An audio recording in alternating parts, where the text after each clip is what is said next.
Welcome back to the Chronicles of a Gooner, the Arsenal podcast brought to you by the last man standing with Loserpool. Lots and lots to discuss. Is there any way back for Granit Xhaka? Is it time for Unai Emery to go? What did you make of it all? I'll be talking to my excellent guests on this week's show in just a moment's time.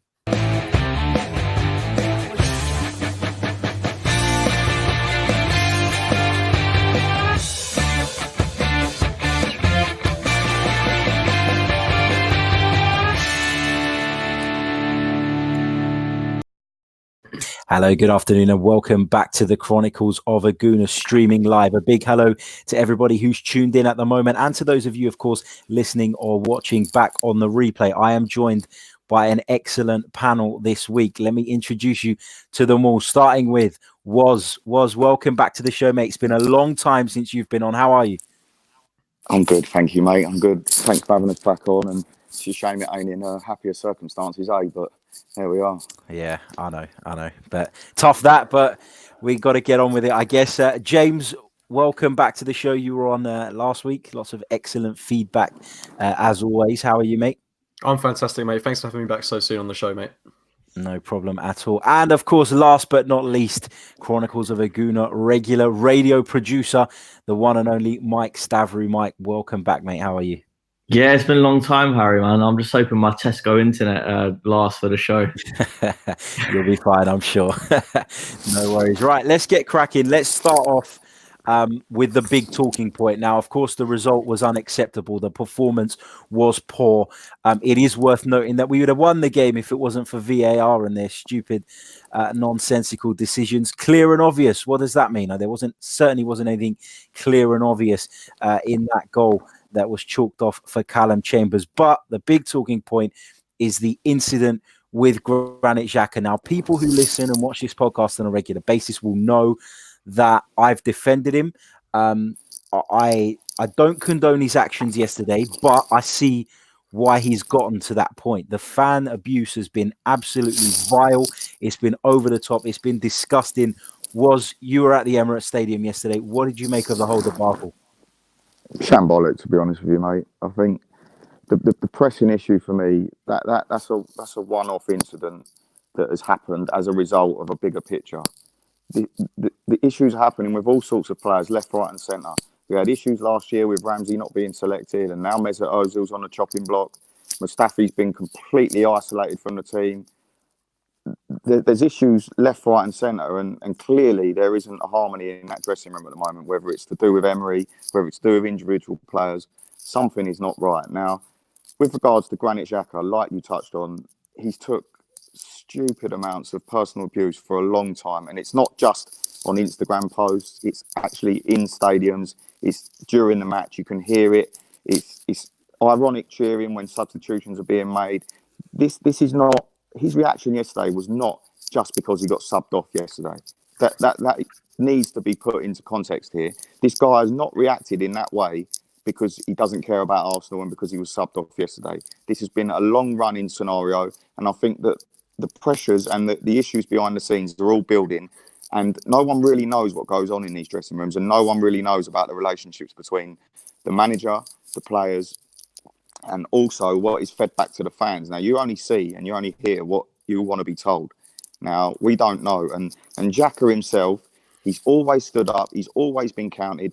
People can have their opinions on his footballing ability and the issues that come with him on the pitch. And I'd like to discuss that in a little while, about his actual playing style and what's happening with him. But that aside, the abuse is just unjust, and like I said, it's not just yesterday an ironic cheer, and his reaction, people won't like it, but I wouldn't say I enjoyed it, but I was happy that he stood up and he weren't willing to just stand there and take it, because it shows he cares.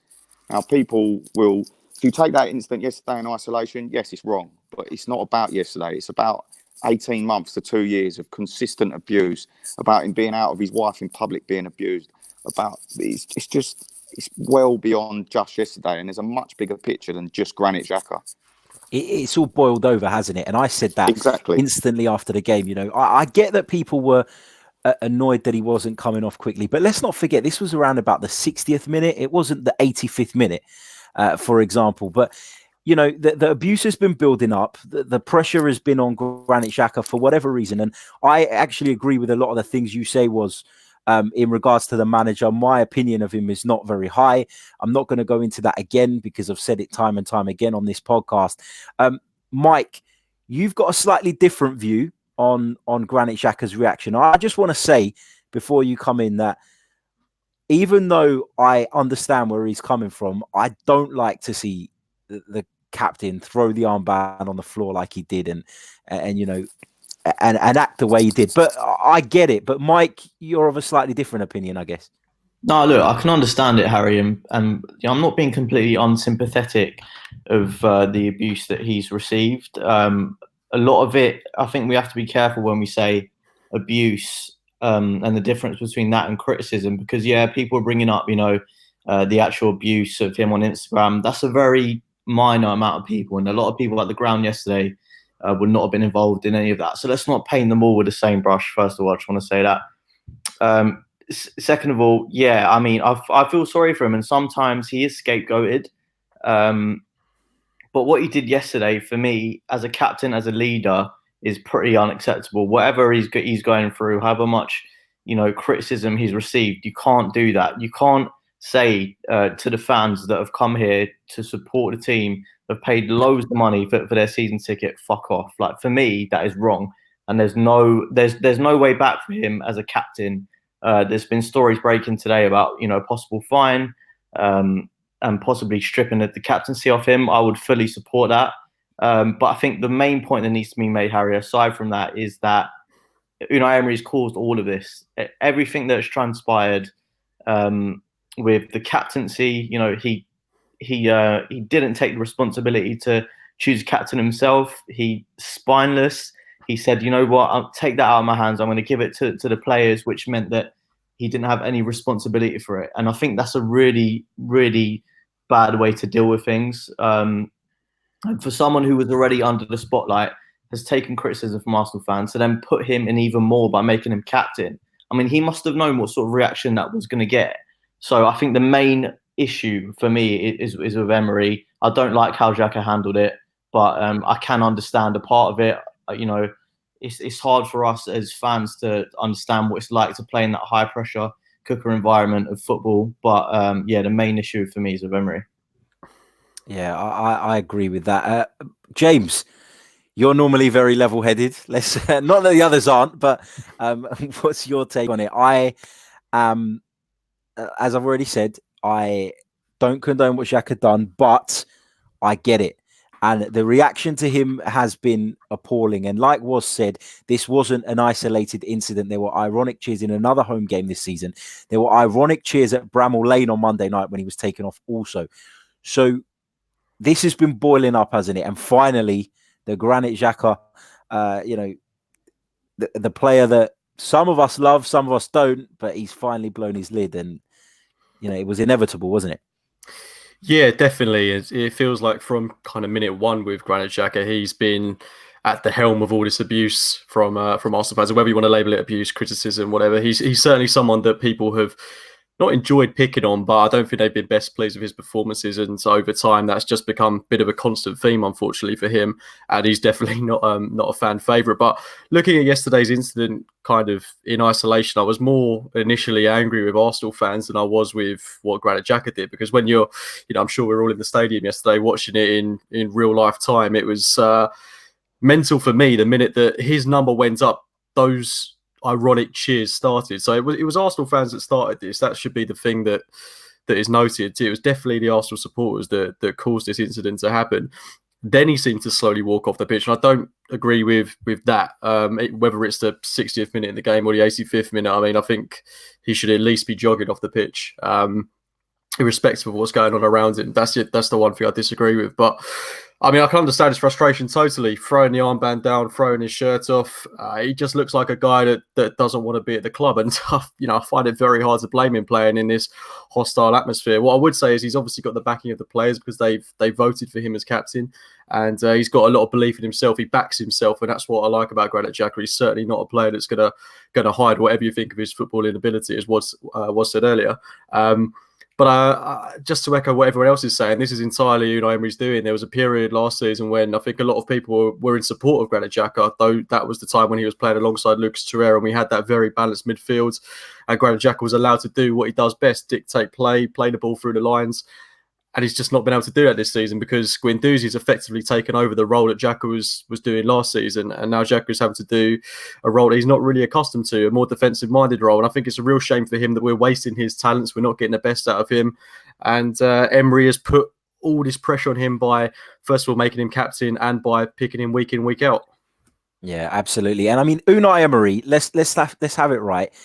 He has shown since I'd say probably April of last season, even before that, in my opinion, but to the wider audience, I think most people have acknowledged that since April, at least, we've been in decline. Arsenal have been getting worse and worse. There's no creativity.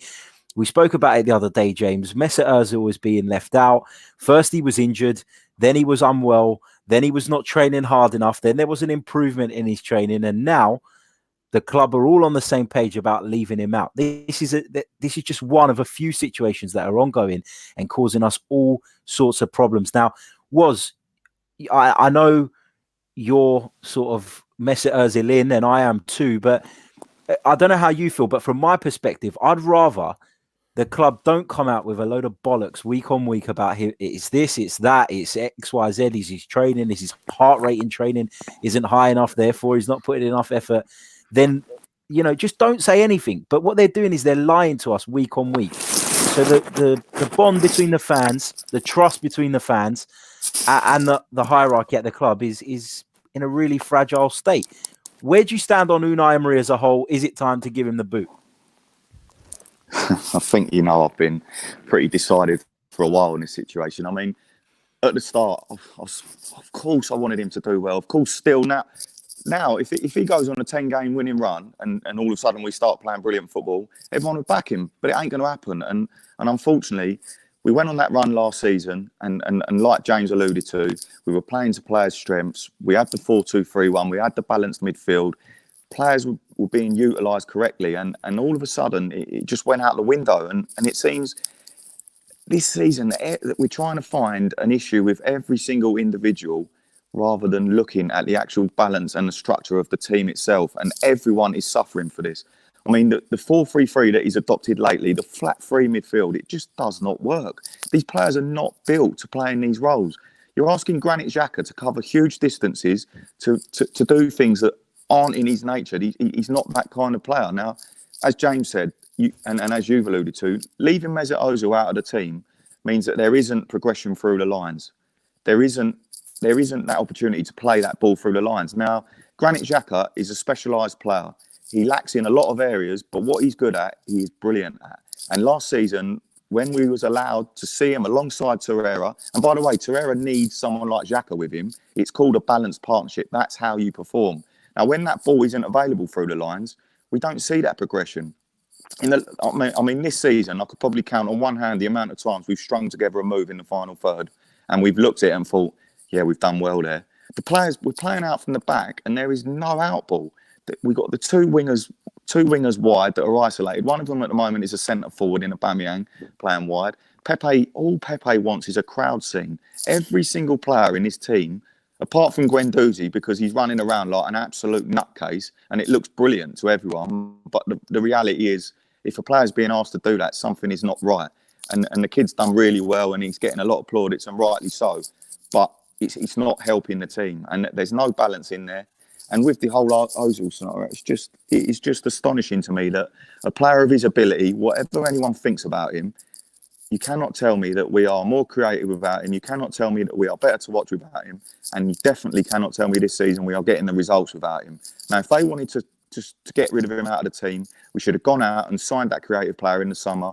Ceballos is not that number 10. He is not that creative player. And if he doesn't want to play a number 10, then stop playing players like Granit Xhaka who are not suited to that system. So ultimately, we can discuss everything till the cows come home about individuals, what they're good at, what they ain't. But the fact of the matter is, as a football manager, you've got a squad of players, you look at them, you extract everything you can out of these players, both emotionally, on the pitch, everything. It seems to me that we are not seeing any of that from our current manager. Tactically, we're a shambles. The players seem, for me, it looks like they've lost belief in his ideas a long time ago, and I just think that at the moment it seems like it's a living hell in that squad, and the fans are not enjoying what they're seeing. We don't try and dominate games. We don't try and keep possession. We set up deep and try and counter attack. It's just really, really frustrating to see, and I just think that Emery has unfortunately proven that he's a bit out of his depth here, and we're not Valencia, we're not Sevilla, and also we're not at PSG where we've got £300 billion. We're in between that level, and he needs to go on and extract the best from what he's got, and he isn't doing that, unfortunately. Yeah, absolutely. I agree with all that. I think he's come in and he's, rather than putting his arm around certain players and trying to get the maximum out of them, and we were told that he was so pragmatic, but he isn't. He isn't actually that pragmatic, because someone who is pragmatic would come in and see what they've got, recognize that the team's strengths lay in certain positions. We have certain weaknesses that, until we sign a load of players, won't go away. But he just doesn't seem to be playing, to me, to Arsenal's strengths. I just find it so frustrating. James, do you get the impression that Unai Emery is a bit of a deflector, in the sense that he doesn't ever want to take responsibility for things, and it feels like all this, I don't know, I find him a little bit, I know his press conferences are an issue because the communication is not quite there with the supporters, and I find that often we're having to try and read between the lines to work out what he is actually trying to say. But do you feel like he's, like what was said, he's out of his depth, and he's just there's a bit of an excuse, blame sort of culture at Arsenal at the moment? And he was quite happy, wasn't he, for Xhaka to take the brunt of it for a long, long time and maybe hide behind that? Yeah, I mean, I hate to say that he's a bit of a coward, but I think a large part of what he's done this season and towards the back end of last season has shown that that's exactly what he is at times. Not all the time, but for a large part of the time, he is very conservative in the way he plays. I mean, if you look at when we went 3-2 up yesterday through Socrates, he had Torreira stripped and ready to go. That tells you everything you need to know about this guy. And yeah, I've honestly got no faith that he's going to play the football that all of us, every Arsenal fan, wants to see. And if you're not going to play that way, then you've got to get results. And he's not getting results either. So for me, I want someone that's going to come in and play the Arsenal way, the football that made us all fall in love with this club. He's not the guy to do that. Lining up in his 4-3-3 system, we're not Liverpool. We haven't got the players to do it. We haven't got a Firmino that's going to drop into midfield. Lacazette isn't that type of player. He's not the link between defence, between midfield and attack. We just haven't got the players to play that way. We've got players accustomed to playing a 4-2-3-1. It worked so well at times under Wenger, as much as I hate to say it, but it was the favourite formation. And it's something that a lot of these players have been brought up on. So I'm amazed that he's not kind of built on what he started last season. I was really, really encouraged by what I saw when he initially came in. And despite losing 2-0 to City, 3-2 to Chelsea early on in last season, you could see the approach was there, the high press, the high energy, the intense style of play, along with the exciting football. We saw it against Fulham, against Leicester. We had all the players doing it, all the players in the right positions, and we've not seen that at all this season. Let's be honest, all the games that we've played in the league, home and away, have all been dreadful. I can't think of any standout performance. And yeah, I mean, I know that doesn't really answer your question, but in relation to it, I do think he's someone that doesn't want to take the full blame of things, and I think that's kind of resonated throughout the squad. And you can see that players are, not entirely filled with belief in terms of his system and his approach. I mean, Mike, I don't know about you, but when Crystal Palace pulled one back, so I thought it was a penalty straight away. I was in the North Bank there behind the incident, and as soon as Wilfred Zaha went over, and I know he's got a bit of a reputation, hasn't he, for throwing himself over easily, but I thought instantly that it was a spot kick. The VAR overturned it, etc. I thought it was the right decision for what it's worth. We were on the wrong end, though, of a really, really bad decision, weren't we? And has that decision contributed to the aftermath of this game, in the sense that our fans, obviously you're going to be more frustrated when you don't win the game, but do you think that there'd be so much coverage surrounding what went on yesterday? If Arsenal's goal had stood and the result was what we had wanted, would it have masked over the incident with Xhaka and the various other deficiencies?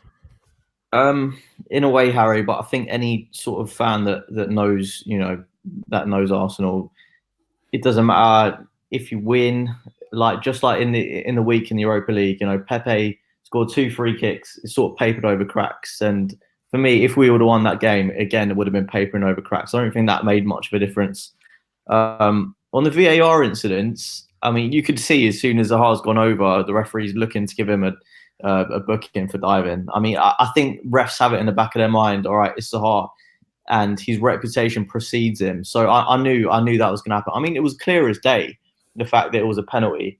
And for me, we had the good and bad sides of VAR in that game. I mean, the ruling Sokratis' goal out, I don't know what the fuck that's about. I mean, I feel like they are over-analysing things now because it's so slow. They see it so many times. You are going to pick up bits here and there, because if you looked at that once, you just saw it was nothing. It was a coming together, and as people have pointed out, it could have easily been a penalty for us. Instead, it goes the other way. And afterwards, because I didn't actually manage to get to the game, they showed a shot of the pitch side monitor on the side, and I'm not. Have we lost him? I think we've lost him. I'm going to bring you in on the whole VAR. The old Tesco internet ain't worked out then, has it? That's it. Go. Tesco mobile. Where did I leave you? Just on the monitor. Yeah. The monitor. Yeah, no, I was just saying, I just can't believe that the referees have been given a directive not to use it when it's there. And it's definitely something that would help them. As someone who watches quite a lot of Bundesliga football, they go to the pitch side monitor a lot, and it helps the referee, form the decision because they can make it for themselves. It's not coming from somewhere else. So, I mean, VAR is a whole other debate. Harry, you guys were chatting about Emery there. I mean, it's just a mess. I think we've got worse than we were under Arsene Wenger, which in his last season was quite dire in itself, to be completely honest. Attacking wise, definitely. Defensively, the same, if not worse again. We've got all these attacking players, they're creative, they're dynamic, and they're not allowed to be in this system. I feel like it's so structured. Everyone has their roles that they probably don't really understand. And you've got players like Pepe who can take people on. He's excellent on the counter-attack, and he's just hamstrung by Emery's tactics. So my worry is that if they don't sack him, which David Ornstein came out today in The Athletic and said, the hierarchy are fully behind him, that worries me. Whether it's shop talk, I don't know. But if we don't get Champions League, I think he will go. But even if he does, I mean, we're in big trouble if we don't get Champions League again. I mean, my fear is that given sort of the strength of some of the sides around us this season, that we may just have enough to get over the line because of the fact that United are not very strong. I expect Chelsea to have some sort of dip in form given the young squad that they have and the inexperience that Frank Lampard may have. That may show later on in the season. But is there almost a feeling of, and I know we should never really say this as Arsenal fans, but is there almost a feeling of, if we did make the Champions League but it meant another year of Emery, that maybe that wouldn't be the right thing? At the end of the day, no football fan wants their side not to be successful. But when you can see and you know that this is not sustainable, you can talk about results all you want, but every result this season has been unsustainable. The performances are not there. We cannot carry on the way we are, and nothing is changing. And I mean, if Unai Emery had stuck to a plan and he had set his stall out and he said, look, I'm going to play like this. This is what Klopp done at Liverpool. He went in, rock and roll football. Everyone's like, blimey, what's he doing here? Like, he ain't got the players to do that. And he's like, no, this is the way I play. This is what I'm going to do. And I'll tell you what, when I get my players, I'm going to really, really excel. And he improved and he improved and he improved. We've gone backwards. We've played about 57 formations. We've got all different players every single week. We play different players week in, week out, different back four. We've got nothing about us. So going forward, does making the Champions League make a difference for Unai Emery's future? Personally, I think no. And I mean, if you watch if you actually watch the games and you're actually interested in Arsenal Football Club, which sometimes I do wonder if any of the board are, you can see that it is not sustainable. I almost feel like they just put the TV on and have a look at the result at the end and go, "Oh, happy days, we've got 3 points here today, and we're still in touch with the top 4." But it's so much more than that. We're Arsenal Football Club. We're not. We should be. Lately, we're so down on ourselves. We need to believe what we are and get back to that level that we should be. And accepting mediocrity is not that. You cannot go out and have the ambition to buy players like Nicolas Pepe and give him to people like Unai Emery and watch what we're watching. It just does not make sense. Now, surely the club have bought these sort of players to play the Arsenal way, to give us what we want. And like James said earlier, if you're playing a certain way and you're getting results and it's rubbish to watch, so what? George Graham done it for years and he excelled and he won titles. Now, we're not seeing either. So, yes, in the long run, I don't think, if they're actually watching what's happening, I don't think whether we make top 4 or not will affect Emery's future. And personally, I think that looking at the next few fixtures, they're very, very tough games. Liverpool away is a freebie because people won't talk about that. It's League Cup, it'll be young players. But defeat there, Wolves at home next weekend is absolutely massive for Unai Emery. Anything other than a victory is a disaster because of the way the results have been this season. Then we go on to Leicester. And in between that, we've got Guimaraes away. Now, them 4 games, honestly now, I do think that the pressure and his situation will become untenable if we get bad results. If we drew at home against Wolves, got smashed by Liverpool and lost at Leicester, I can't see a way forward. We could then be 9 points behind 4th place. And I know it's still not even Christmas, but you don't want to be 4 games behind competitors. You don't want to be at this stage. Now, if they're serious about the Champions League, you have to make that decision because for me, it's got gradually worse since, I would have said, last March.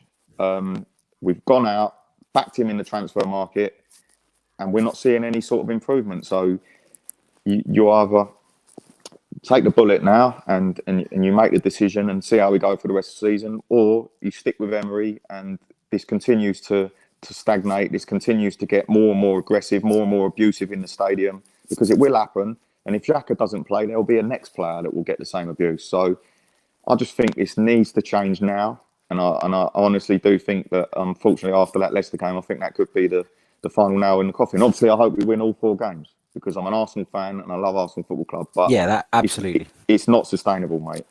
No, I agree. That goes without saying. We want to see Arsenal do as well as they possibly can.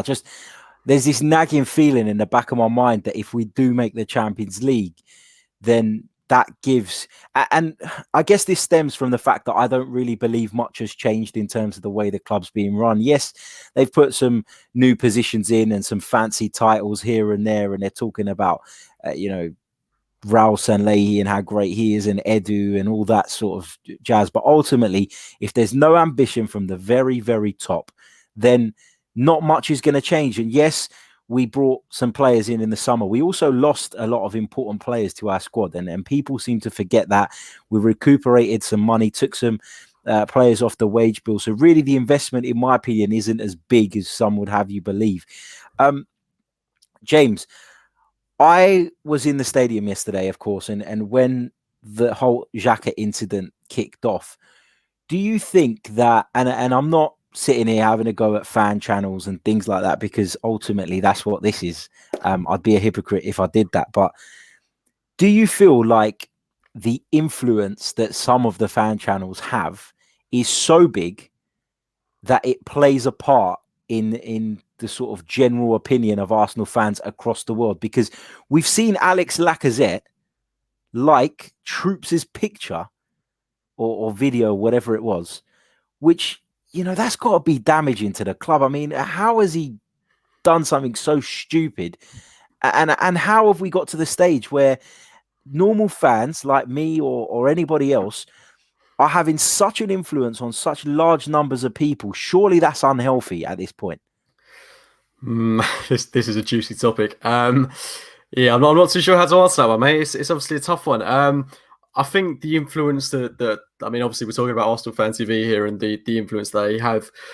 over the club. I mean, we all are completely aware that the likes of Aubameyang, and I'm sure many other players, are connected to the likes of Troops and co, which, you know, I don't really care about personally. They could do what they like. They can be friends with whoever they want to be. But I think the connection it has, because obviously so many Arsenal fans are influenced by what these characters say. I mean, everyone's entitled to their opinion, right, with this kind of thing. And if DT, etc., warrant 500,000 views a video, then, you know, fair play.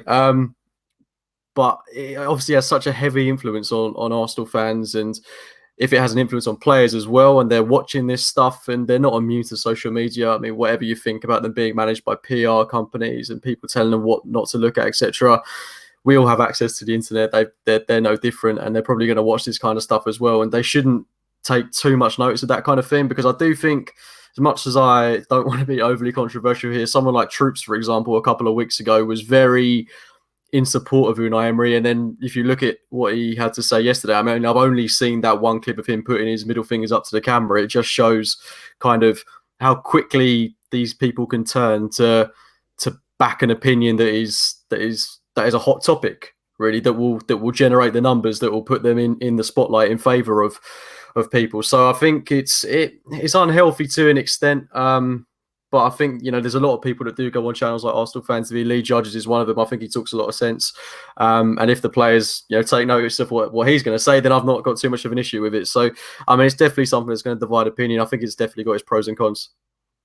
Yeah, absolutely. And it's not me having a go at any of them personally. As you know, I do a podcast with Lee Judges every week. He's fantastic. Graham's fantastic. There are others on there that talk a lot of sense too. It's just, for me, I feel like we've got to the point where, you know, we seem to have so many of these supporters who latch on to what certain people say, and we all come on these things, we give our opinions, we share our views. I want people to turn off the show at the end and think, oh, you know what, I heard a good point that I didn't really think of myself. That is what I want from this. I don't want to influence masses of people to have very extreme views on particular players, on particular managers, etc., etc. So I don't know. I think that would be playing on a player's mind, the criticism that they're going to receive from that sort of quarter. Mike, what's your take on that? I know it's a really big subject, but do you think that maybe these channels and you know, even this channel, maybe we've benefited from the fact that the club's communication is so poor, and so people come to these channels in hope of sort of getting clarity on certain topics, and often if you've got an opinion, you're maybe not doing it on purpose, but maybe you're a little bit irresponsible in the way you put it across, you're having a negative impact.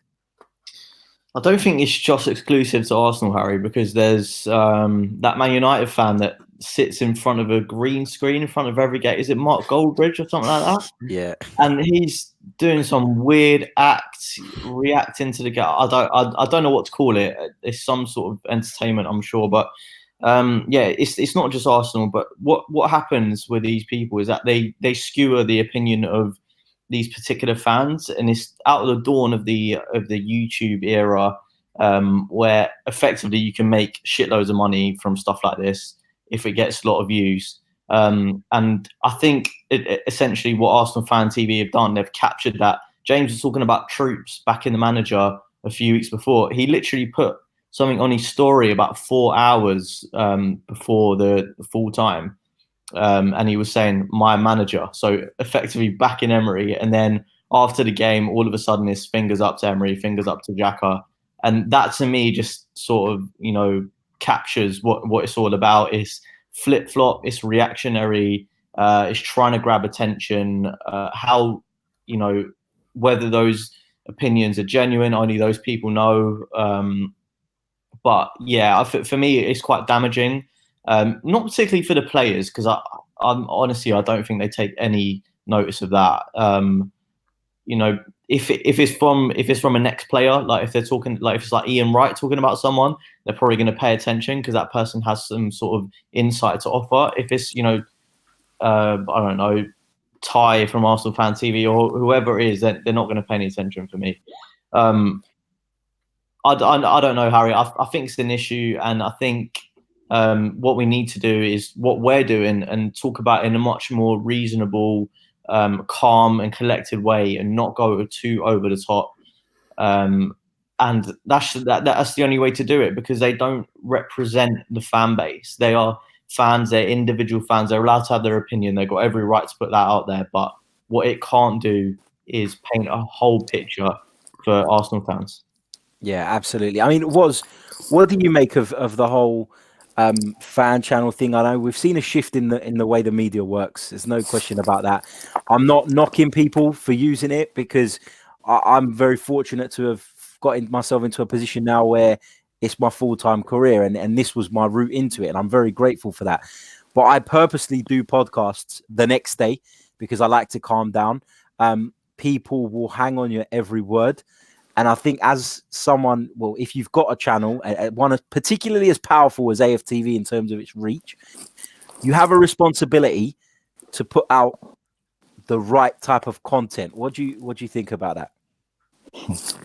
I just think it's just the modern era. It's just the way life's gone now. Everything's social media based. There's so much. Every man and his dog. Every ex-footballer is an analyst now. They're not analysts. Some of them are thick as shit, and they're just there because they've kicked a football.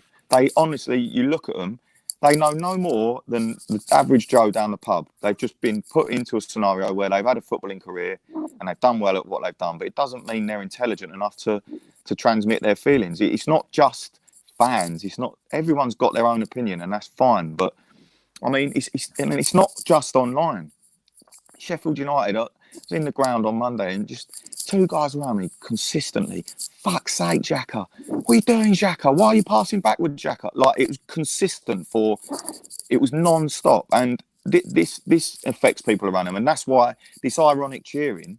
When you've got people around you every time he gets the ball, and I'm sure you guys all go to games, and I'm sure you've heard it all around you. It's been consistent, and that breeds contempt around the stadium. And every time a player gets the ball, and it's not just been Xhaka, there's been lots of players down the years that have had this scrutiny.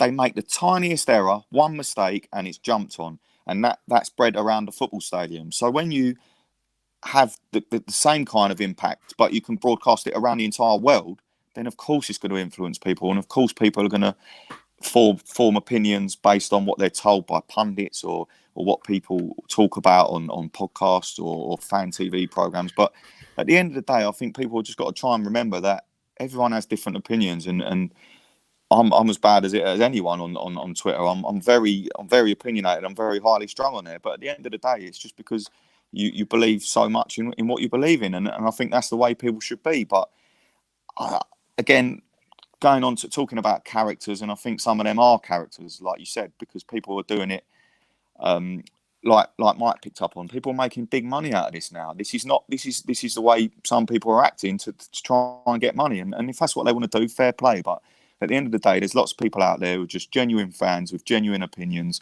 Not everyone has to agree, and I don't think that the people that really matter are not trying to influence anyone. And at the end of the day, I think that comes across fine. When you listen to certain shows or you listen to certain pundits or analysts, you can see that they're in it for the love of the game, and it's genuinely their opinion.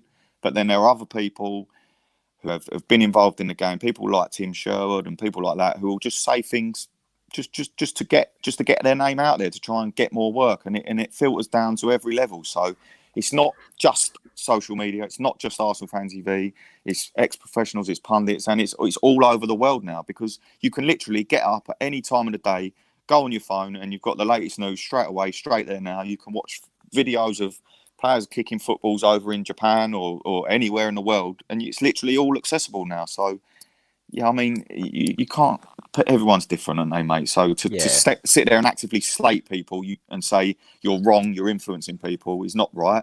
But also you are right in the sense that there are people out there who are doing it just because they can now. So yeah, you just got to take it all in your stride and have your own opinion and believe what you believe in. Absolutely. And I don't want this to say, it's not a dig at AFTV in particular. AFTV, without doubt, are the biggest Arsenal fan channel. They've got a ridiculously big reach, and so they're always going to be in the conversation. But for me, it just feels like like you said, there are certain people, not all of them, and I don't doubt for a second that when that channel was set up, it wasn't set up with the right intentions. I'm 99.9% sure that the intention was to give fans a voice, and it was a great idea and stuff. I just feel like, and you know, there are probably lots of people that watch this channel because they got into fan channels watching AFTV, and I've got no issue with that. I just feel like sometimes, you know, when you're in a position of influence, which a lot of these people are, because their followings are crazy. When you're in a position of influence, you have a responsibility to back up what you're saying with facts and you know, good points, and to say, you know, be passionate. That's absolutely fine. But like you said, there are people who do it purely for a reaction, not because they genuinely believe in it, and that comes through. And I just was having a discussion earlier on with someone about how that may have contributed, or not just AFTV, but how fan opinion on social media, on YouTube, on podcasts may have contributed to Xhaka hitting that boiling point. You know, would it have taken longer to get to that boiling point if, you know, the modern era wasn't the way it is, and we didn't have these channels and we didn't have these podcasts? Probably.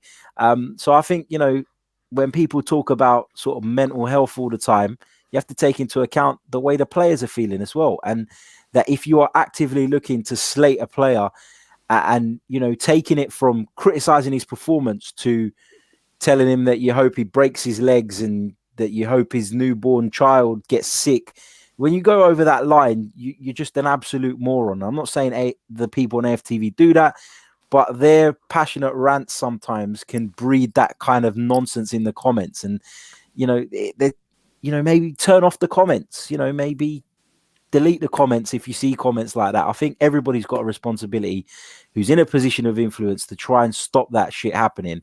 And for me, there's just not enough being done. Harry, sorry, mate, just quickly. Yeah, it's also ex-pros as well, though. Let's be honest. There's ex-Arsenal absolutely players. There's ex-Arsenal players out there who are in the public eye who actively slate our players, and the criticism at times has been over the top. Now, they've represented this club, and I'm pretty sure it might have been Xhaka or someone come out and said this.